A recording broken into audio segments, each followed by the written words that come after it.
enjoy putting back and look at it. But also the history, contemporaneous history.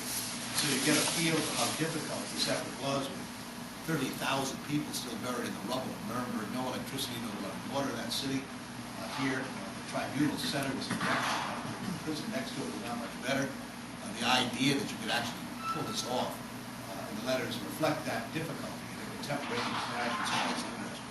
But the most important reason for publishing the letters was the point here that we're trying to make to this evening, and that is the rule of law. This was a critical moment, and there were many, as I said, who wanted to just deal with it in a more summary fashion. But because we did, and gained that moral high ground, you say the word Nuremberg to a generation of people, and it does represent civility.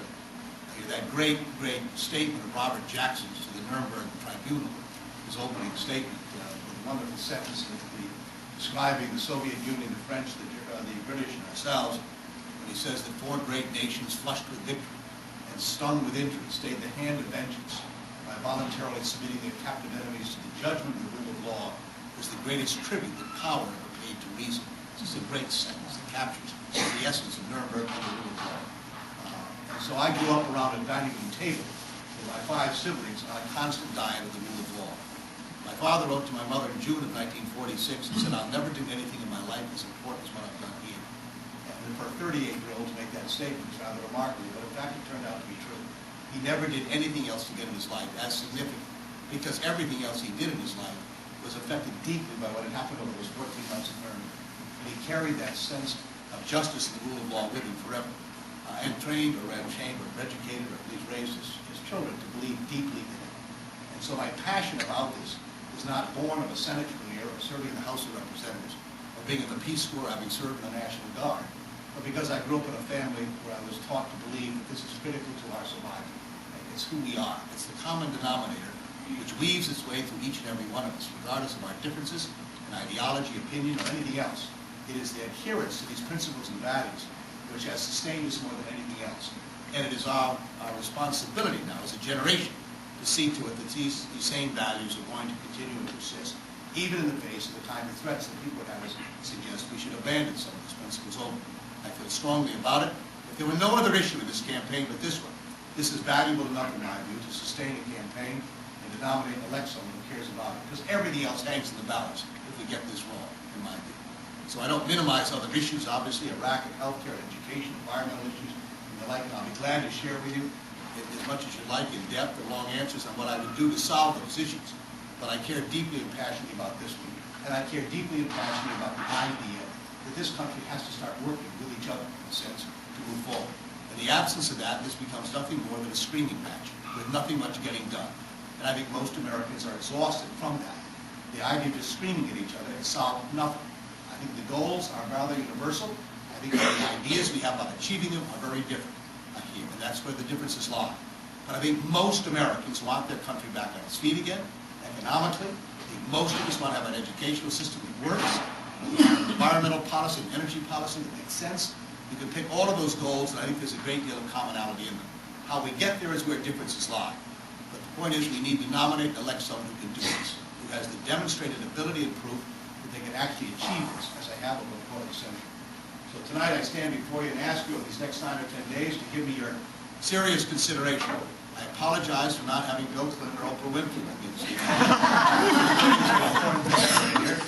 On the night of January 3rd, you don't get to bring Oprah and Bill in on the ballot. You're going to have to choose one of us and make your choice accordingly. And in fact, I'm going to have some fun later in the week. Darrell Hammond is a very good friend of mine. Those of you who probably say this is on Saturday Night Live for years. He's done a lot of events for me. And he's going to come out and spend a day or two. And we're going to have some fun because while I can't get celebrities, he does great imitations of them. I'm going to get endorsed by Bill Clinton. I'm going to get attacked by Dick Cheney. I'm going to have some wonderful time with people coming to town. But I hope you'll get through the sort of the celebrity money. There's a lot at stake in this, obviously, not just about my candidacy or others.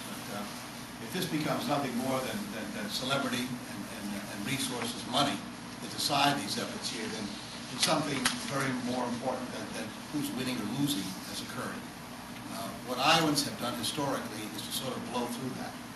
You've been confronted in the past. This is the first time you've been confronted by better-known candidates or better financed candidates. states, but Iowans because we're doing what we're doing here.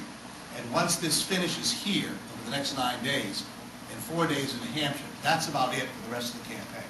After that, when you go to these states, most will be media advertising, where you have very little opportunity except for these staged events, which have no credibility whatsoever, any authenticity. Here, it really is over. That opportunity to sit and have this kind of conversation where you can make an assessment of me beyond reading a resume or some brochure I've handed out to you.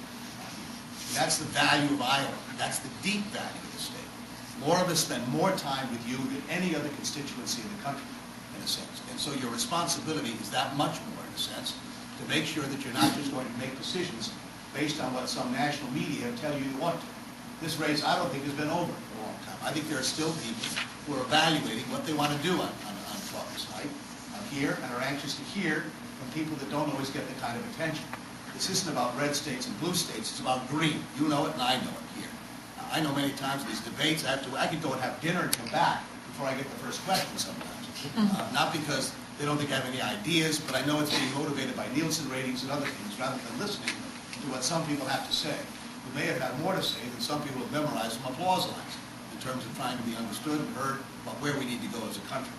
So I'm counting on you, okay, over these next 9 days to drill down, to look hard. You always say, leave the audience with something to do. Well, something we need to do, in a sense, is to examine carefully not only where people stand today, but where they've been. I'm not a negative campaigner. I've never been. I've been through 8 elections in my state. I've never lost one. The population of my state is not substantially different than this one, about the same size. And while you can fool people in one election, maybe 2, it's hard in a small state to fool them 8 times. So over the years, people who've gotten to know me don't always agree with me on everything, but I believe that I'm honest and straightforward, that I know what I'm talking about from personal conviction and principle. I've run a party nationally in 95 and 96, after the tremendous loss in 94 of both houses of Congress, and of course the significant decline in support for Bill Clinton. It's actually about 32% of the polls, I think something like that in January of 1995. And rebuilding that party, I went 52 straight weekends in 47 states, making a case on behalf of Democrats across the country. So I have some idea of how to win a contest nationally as well. And I don't subscribe to the notion, I hope you don't either, that any Democrat we nominate is automatically going to win on November 4th of next year. That is a very naive and dangerous notion, in my view. You assume that would make a terrible mistake, in my view. So this requires more than just nominating anyone. I think looking deeply into people's ability to attract and draw independents as well as Republicans who are seeking change to our cause is going to be very important to win that election. At any rate, the last thing I'd say is this. I mean, and again, we've talked about this in the past, I think when I was here, is this notion of service to our country and motivations. When I joined the Peace Corps back in the 1960s, and I've been asked a million times over the years, why did I do it here? I suspect it's the same reason that my nephew who's serving in Africa tonight, in Burkina Faso, doesn't.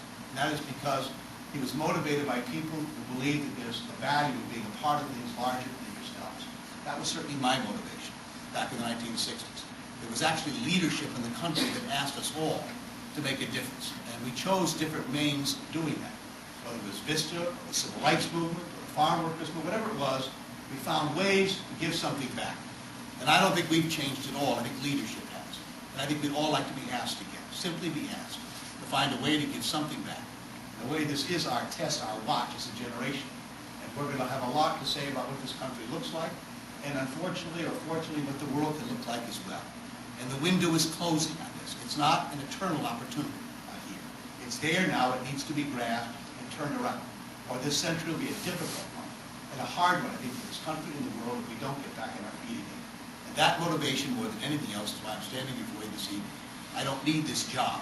I just want to do this job. So thank you for coming.